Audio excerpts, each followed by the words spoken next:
T. Kara matlab empty, T means hand. Empty-handed fighting. In this, mind and body coordination. You have to coordinate your body with your mind. आज इसीलिए हमने एक presentation रखी है जिसका ताल्लुक examination से है और आने वाला वक्त जो है वो बहुत चेंज हो रहा है, आपको पता है। जैसे कि तो आने वाले वक्तों में जो है लर्निंग में पेरेंट का रोल बहुत ज़्यादा बढ़ने वाला है। तो इसलिए एग्ज़ामिनेशन जो है उसका ताल्लुक बज़ाहिर बच्चे से होता है, यानी स्टूडेंट से होता है। अगर हम देखें तो हमेशा ये सोचते हैं कि स्टूडेंट ही इसमें इन्वॉल्व होता है, हालांकि स्टूडेंट का ताल्लुक टीचर से है। टीचर उसको तैयारी कराएगा एग्ज़ाम की, तभी तो वो देगा एग्ज़ाम। और इसी तरीके से पेरेंट का इन्वॉल्वमेंट घर की सतह तक ज़रूरी होता है। जहाँ आप स्टडी करते हैं या आपका जो भी कमरा है या स्टडी रूम है या स्टडी टेबल है, उसके करीब बिल्कुल उसके साथ साथ मिरर नहीं होना चाहिए कि पेपर देने के बाद हमेशा ये होता है कि जब आप पेपर दे के बाहर आते हैं तो आप खड़क से एकदम से आपस में डिस्कस करना शुरू कर देते हैं। अबे भाई तूने क्या किया यार। अब जब आप उसे डिस्कस करते हैं तो वो कहता है ये जवाब था। अब आपने अगर वो जवाब नहीं लिखा, आप परेशान हो गए। ओह अबे ये था, मैं तो ये समझ रहा था, अरे ये हो गया। अब क्या होगा, आपका वो जो पेपर था वो तो जैसा भी हुआ वो आपका हो गया ना, ख़त्म। लेकिन ये जो डिस्कशन आप कर रहे हैं, या जैसे बाज़ बच्चे जब घर पे भी जाते हैं तो अम्मी अभी वो बेचारा दरवाज़ा खोल के अंदर ही नहीं हुआ था, धड़ से उस पर फायरिंग शुरू। हाँ भाई पेपर कैसा हुआ, अच्छा था, आसान था, ये था, वो था, फलाना था, ढमकाना था। बच्चा बोला सांस तो लेने दें। तो ये सूरत हाल नहीं होनी चाहिए। उससे आप किसी किस्म की कोई डिस्कस ही नहीं करें। ज़्यादा बोल रहे हाँ भाई पेपर हो गया, अच्छा हो गया, ठीक है, बस सही। ये नहीं हाँ भाई लाओ दिखाओ, थानेदार बन जाते हैं, लाओ दिखाओ पेपर, हाँ ये सवाल, इसका ये जवाब था, तुमने यही किया है। वो बोले हाँ यही किया है। वो नहीं किया होगा तो भी कहते हैं हाँ किया है। तो ये ना करें। क्यों आप कहेंगे क्यों ना करें? इसी वजह ये है, अभी जो होना था वो तो हो गया ना। उसने तो अच्छा समझ के या अच्छा करते हुए कोशिश करके अच्छा कर दिया ना। आप क्यों उसको अब जो उसके डैमेजेस हुए हैं वो याद दिला रहे हैं, वो हाईलाइट कर रहे हैं?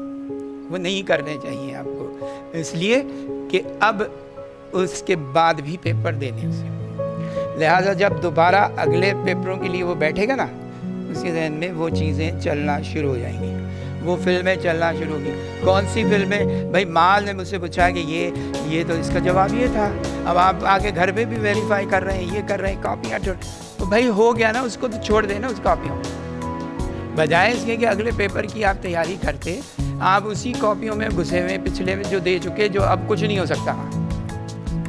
लिहाजा पिछला पेपर जैसा भी था, जो भी था, आपने कर लिया, लेकिन अब अगले को क्यों ख़राब कर रहे हैं?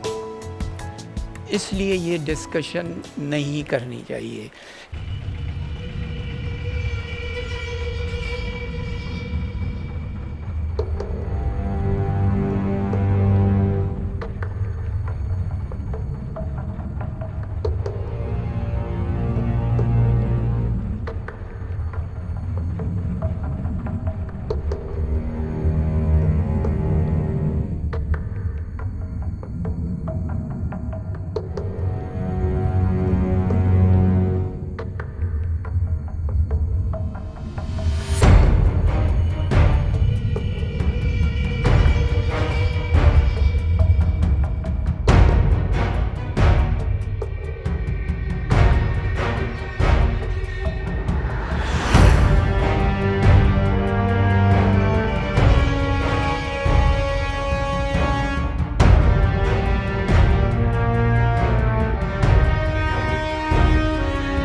अस्सलाम वालेकुम।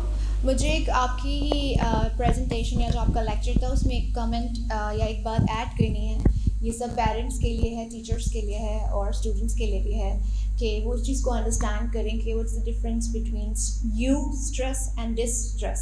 यू स्ट्रेस कंस्ट्रक्टिव स्ट्रेस होती है। अगर हमारे पास वो स्ट्रेस ना हो, वो प्रेशराइज ना किया जाए हमें, तो हम कुछ कंस्ट्रक्टिव नहीं कर सकते, हम लेज़ी पड़ जाते हैं। तो डिस्ट्रेस जो होती है वो आपको फिजिकली और साइकोलॉजिकली डैमेज करती है। तो हमें उसका डिफरेंस और हमें उसकी लिमिटेशंस पता होनी चाहिए। तो it's good for everybody to understand what's the difference between the two stresses. So one is a positive stress, one is a negative stress. So we should know what's the difference, and according to that we can pressurize the students. That will be help us to like guide them कि उनको studies में किस तरीके की stress या pressurize हमें करना चाहिए। Thank you.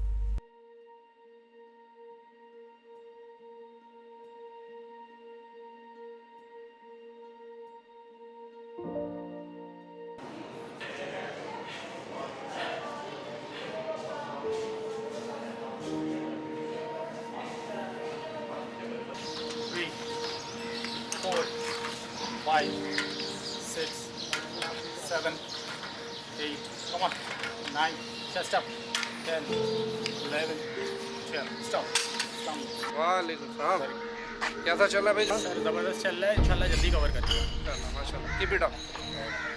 तो बाहैसियत वालिदैन जो है, आप अपनी ज़िम्मेदारी क्या समझते हैं? जी, यही तो बच्चे हमसे चाहते हैं कि हम उन ज़रूरत ज़िंदगी की सारी ज़रूरत उनको वहाँ पहुँचाएँ। ये हमारा गलत तस्वुर है। एक्चुअली बच्चे सेंस ऑफ सिक्योरिटी चाहते हैं, वो आपसे इमोशनल अटैचमेंट चाहते हैं, अपने साथ आपको इन्वॉल्व करना चाहते हैं। और आप ये बताएं कि दिन में आप बच्चे को कितनी बार किस करते हैं? शायद महीनों हफ्तों में भी नहीं करते होंगे। कितनी बार उनको सीने से लगाते हैं? कितनी बार उनके किसी भी छोटे मोटे काम पर आप उन्हें अप्रिशिएट करते हैं? कभी नहीं। एक मिसाल जो मैं अक्सर देता हूँ, आपने एग्ज़ाम्पल देखी होगी, एक मशहूर है कि आप बच्चे को, छोटा सा बच्चा जब 4-5 महीने का भी होता है, आप इसको छालते हैं तो वो खिलखिला के हंसता है। आपको अंदाज़ा है कि उसको नीचे एक खाई नज़र आ रही होती है, लेकिन वो उससे घबराता नहीं है, डरता नहीं है, इसलिए कि उसको कॉन्फिडेंस होता है कि मुझे कैच कर लिया जाएगा, गिरने नहीं दिया जाएगा। ये कॉन्फिडेंस चाहिए बच्चे को। आप कितनी बार उसकी प्रॉब्लम के सामने दीवार बन के खड़े हुए हैं? ये वो चाहता है कि जब वो किसी मुश्किल मरहले में, किसी प्रॉब्लम में पड़े, तो आप उसके लिए खड़े हों, उसके सामने खड़े हों।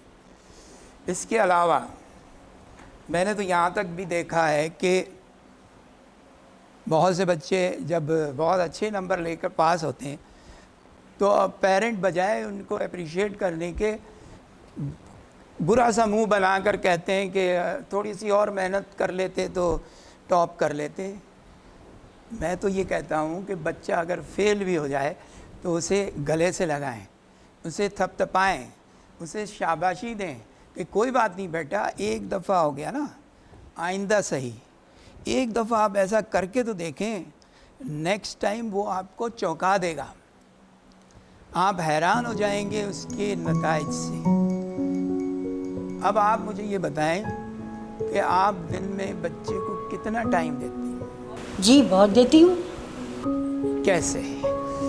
ऐसे ही बातें करते हुए, फ़ोन पर लगी हुई हैं और बच्चे को भी अटेंड कर रही हैं। खाना पक रहा है, बर्तन धुल रहे हैं, बच्चे को एंटरटेन कर रहे हैं, और खाने की टेबल पे खाना भी खाया जा रहा है, बातें भी की जा रही है। इसी तरह अटेंड करते हैं ना आप? नहीं, बच्चे को फुल अटेंशन चाहिए, पूरा के पूरा उन पर तवज्जो होनी चाहिए, पूरा का पूरा क्वालिटी टाइम उनको देना चाहिए। और क्वालिटी टाइम का मकसद ये होता है कि जब आप उससे बात कर रहे हैं तो सिर्फ उससे बात कर रहे हैं। उससे पूछें कि आज तुम्हारे स्कूल में क्या हुआ, आज तुम्हारे दोस्तों के साथ तुम्हारा कैसा रहा, उसकी रूटीन की बातें उससे डिस्कस करें। जब आप उसको देखेंगे ना कि वो आपके और आप उसके मसाइल में दिलचस्पी ज़ाहिर कर रहे हैं, तो फिर उसका कॉन्फिडेंस बढ़ेगा। वो आपसे कोई बात छुपाएगा नहीं, हर बात आपको बताएगा। उसके अलावा आप उससे सिर्फ बातचीत ही नहीं करें। अगर आप बातचीत करते हैं 10 मिनट, 15 मिनट, 20 मिनट बहुत है, लेकिन अगर आप चाहें तो दिन में सिर्फ उसको वॉच करें, उसकी हरकतें देखें। छोटे बच्चे जो होते हैं ना, वो जब खेल कूद रहे होते हैं, आप उसको देखें कि वो क्या कर रहा है। उससे भी आपको बहुत कुछ पता चलेगा कि बच्चे के अंदर क्या चल रहा है।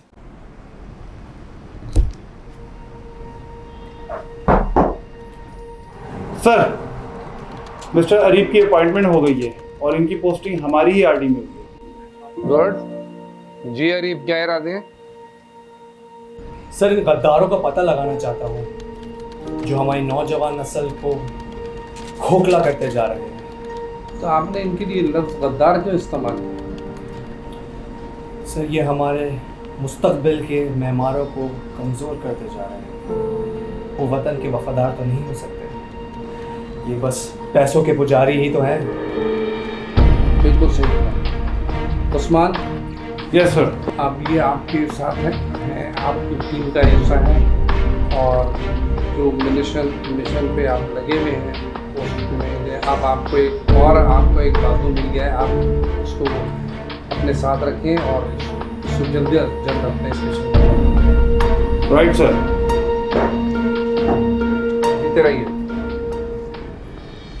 तो बात मैं जो कर रहा था कि टाइम आपके पास नहीं होता, इसकी वजह यह है, अगर आप टाइम ज़ाया नहीं करते तो आपके पास टाइम ही टाइम है। आपको अंदाज़ा है कि कुदरत ने जो उसूल बनाए हैं या जो ज़ाब्ते बनाए हैं वो बड़े कामयाब हैं। ये देखें ज़रा, एक सोचने की बात है और साइंटिफिक भी है कि सुबह फजर की नमाज के बाद से लेकर और ज़ोहर की नमाज तक कितने घंटे का वक्फ़ा होता है? तकरीबन 7 से 8 घंटे।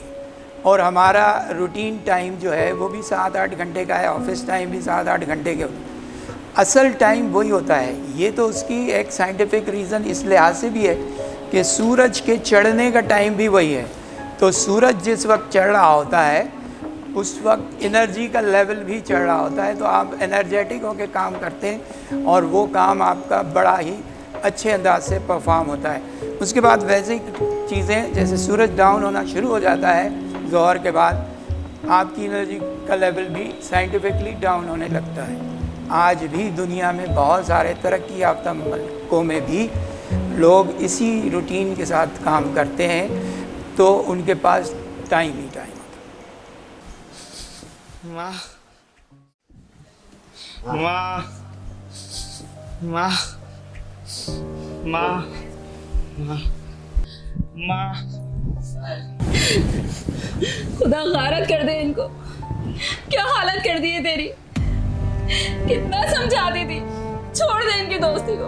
माँ, मगर तू चुप हो जाओ, अल्लाह का वास्ता है, कुछ पैसे दे दो। एक देना नहीं दूंगी तुझे। मैं मर जाऊंगा।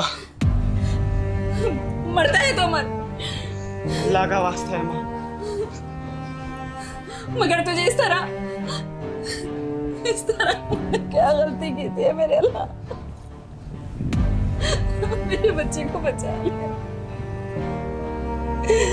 मैं इसे तड़पता हुआ नहीं देख सकती।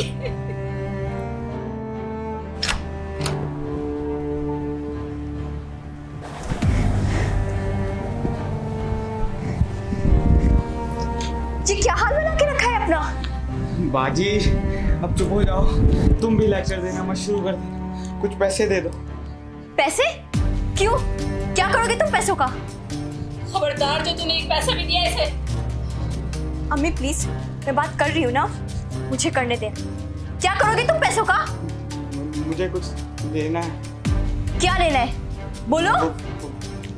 वो नशा लेना है, बल्कि 1 मिनट, तुम अपने लिए जहर लेना चाहते हो? नहीं तो नहीं। झूठ मत बोलो, तुम मुझसे नहीं छुपा सकते कम से कम।